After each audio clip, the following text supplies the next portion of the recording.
မင်္ဂလာပါရှင် VOA News Channel မှာပြန်လည်ကြိုဆိုလိုက်ပါတယ်ကဘာကြီးဟာ1983နဲ့1989ရေနံရှော့ကြီးနှစ်ခုအပြင်2022ခုနှစ်ရုရှားယူကရိန်းစစ်ပွဲတန်းငွေအကျက်တဲဒီသုံးခုပေါင်းတဲ့ပူဆိုးရတဲ့စွမ်းအင်အကျက်တဲနဲ့ရင်ဆိုင်နေရတယ်လို့အပြည်ပြည်ဆိုင်ရာစွမ်းအင် agency IEA အကြီးအကဲ Fatih Birol ကသတိပေးလိုက်ပါတယ် Joins us from SBS Thank you Dr. Birol မလ23ရက်နေ့ဩစတြေးလျနိုင်ငံမှာပြုလုပ်တဲ့သတင်းစာရှင်းလင်းပွဲမှာ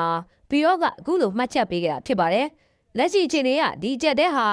ရေနံကျက်တဲ့နှစ်ခုနဲ့တန်းငွေပြက်လက်မှုတစ်ခုတို့ကိုပေါင်းထားသလိုပါပဲလို့သူကဆိုရတယ်။ဟော်မှုရေလက်ကြားပိတ်ဆို့မှုနဲ့စွမ်းအင်အဆောက်အုံတွေတိုက်ခိုက်ခံရတာကြောင့်ကမ္ဘာရေနံထောက်ပံ့မှုတစ်နေ့ကိုစီပေါင်း17သန်းလောက်ရောကျသွားပါတယ်။ဒါအပြင်နိုင်ငံ9နိုင်ငံကစွမ်းအင်ဆိုင်ရာအဆောက်အုံ40စူးစူဝါပျက်စီးခဲ့ရပါတယ်။ရုရှားယူကရိန်းစစ်ပွဲနောက်ဆက်တွဲဖြစ်တဘာဝဓာတ်ငွေကုဝမီတာ85ဘီလီယံရောကျခဲ့ပြီမဲ့အခုခါမှာတော့တဘာဝဓာတ်ငွေရေ LNG ကုဝမီတာ140ဘီလီယံလောက်ထိရော့သွားတယ်လို့သူကရှင်းပြပါတယ်။ဒီသာအစောပိုင်းကအရေးပေါ်တိုးလောင်ကန်တွေကနေရေနံစီပေါင်းတန်း400ထုတ်သုံးမှုကြီးညာထားတဲ့ IEA ဟာစွမ်းအင်သုံးစွဲမှုရှော့ချမဲ့နီးတဲ့နေပါအဆိုပြုထားပါတယ်။အဲ့ဒီထဲမှာအိမ်ကနေလှုပ်တာကားကြုံစီးရနဲ့ဝေးပြင်းလမ်းတွေမှာကားအမြန်နှုန်းကန့်သက်တာတွေပါဝင်ပါတယ်။ကမ္ဘာတော်ကဆုံးဖြတ်ချက်ချမှတ်သူတွေဟာပြဿနာရဲ့အတိတ်နဲ့ကိုသေချာနားမလည်ကြဘူးလို့ထင်တယ်လို့ဘီရောကပြောကြားခဲ့ပါတယ်ခင်ဗျာ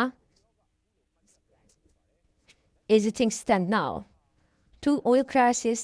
and one gas crash put all together